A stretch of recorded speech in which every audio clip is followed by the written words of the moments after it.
शाम को कुछ करीबन 5 साढ़े 5 बजे ऐसा होता है, राखी मुझे कहती है काम कर, जो ऑनर है, जो क्लब के, जो होटल के ऑनर है, उनके पास जाए और आप उनको बोलिए कि मुझे ड्रेस के पैसे चाहिए और मुझे मेकअप के पैसे चाहिए। मैंने कहा राखी ये मैं कैसे कर सकती हूँ, ये तो काम मेरा नहीं है। पहली बात राखी, आप लोगों ने क्या डील की है ये तो मैं जानती ही नहीं हूँ कि आपके डील में क्या क्या लेना होता है, देना होता है, आपका प्रोफेशन ही नहीं मुझे पता है। मैं तो एक काम करके मेहनत करके कमा के खाने वाली लड़की हूँ, मुझे क्या पता है कैसे इनोग्रेशन के लिए बुलाया जाता है, क्या डील्स होती है, मैं कुछ नहीं जानती हूँ, जीरो नॉलेज है मुझे सबकी। तो मुझे कहती नहीं, तुझे तो जाना ही पड़ेगा और तुझे बताना पड़ेगा उनको कि मैं एक इंडिया की टॉप एक्ट्रेस हूँ और मुझे ड्रेस के पैसे चाहिए और मुझे मेकअप के पैसे चाहिए। मैंने कहा राखी, सबसे पहले तो आप ये बात जानिए, मैं आपकी मैनेजर नहीं हूँ, मैं एज अ फ्रेंड आपकी खुशी में यहाँ पे खुश होने के लिए आई हूँ, ठीक है? तो आप अपना काम खुद करें, आपने खुद आपकी खुद की डील की है तो आप खुद जाके सब कुछ करिए। देन उसने फ्रंट ऑफ, मेरे ख्याल से वहाँ 10-15 लोग होंगे, उसने सबके सामने मुझे जलील करना स्टार्ट कर दिया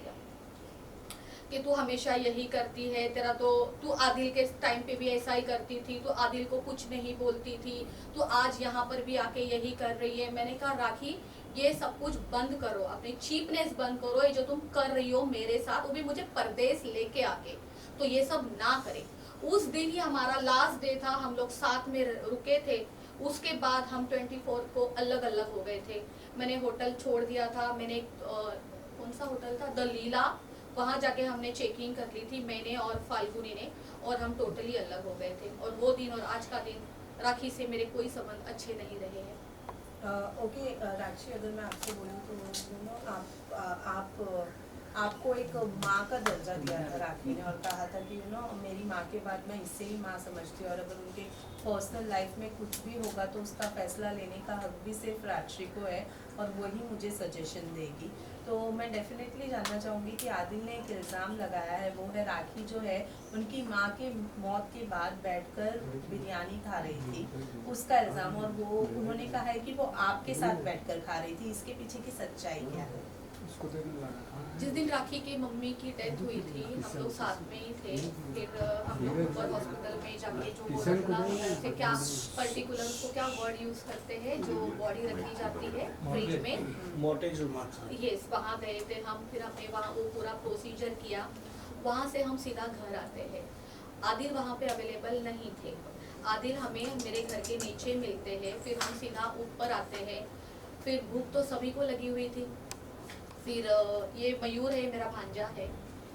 मैंने इनको बोला था खाना ऑर्डर करने के लिए, तो इन्होंने बोला था वेज या नॉन वेज, तो आई सेड वेज ही खाएंगे, क्योंकि देखो हम कोई भी हो, ऐसे ज़रूरी नहीं होता है कि गरीब अमीर नॉर्मल और हिंदू मुस्लिम, ऐसा कुछ नहीं होता है। किसी के घर पे कुछ बुरी घटना घटती है ना, तो इंसान के गले के नीचे तो दाल खिचड़ी भी नहीं उतरती है, राइट, ये सबको ही पता है। तो जब मैंने पूछा कि क्या मंगवाना है, देन उन्होंने बोला कि उनको नॉन वेज खाना है, तो हाँ हमारे घर पे उस दिन बिरयानी आई थी, चिकन चिल्ली आई थी एंड फ्राइड राइस आया था और उस सब ने खाया था। तो मतलब राखी ने खाया था? राखी ने खाया, मैंने खाया, आदिल ने खाया, मयूर ने भी खाया, एक दोस्त मेरी और थी संगीता, उसने भी खाया जी।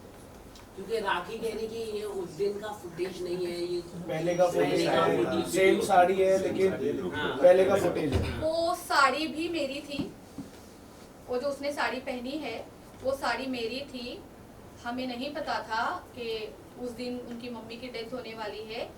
वो कुछ ग्लैमिंग ऐप होता है ना, वो जो क्या करते हैं लोग, गैम्बलिंग, हाँ ग्लैमलिंग कुछ ऐप होती है, वो उसका शूट यहाँ पे खड़े होके चल रहा था, ठीक इस टीवी के पास चल रहा था। ये सब कुछ होने के बाद हम सीधा हॉस्पिटल गए, हॉस्पिटल जाने के बाद हमें पता चलता है उनकी मम्मी की डेथ हो गई, हमारे सामने ही बोली गई थी वो बात, ऐसी नहीं था कि वो डेथ पहले हुई थी, अभी वो हॉस्पिटल वालों को पता क्या है, लेकिन डिक्लेयर हमारे सामने की गई है कि भाई अभी अभी डेथ हो गई है। और वो साड़ी, वो सब कुछ फुटेज उसी दिन का था, वापस उसी साड़ी में घर पे आए हुए हैं, वो साड़ी आज तक मुझे रिटर्न नहीं दी है, ना दोबारा पहनी है। और ये बात भी सच थी कि मीडिया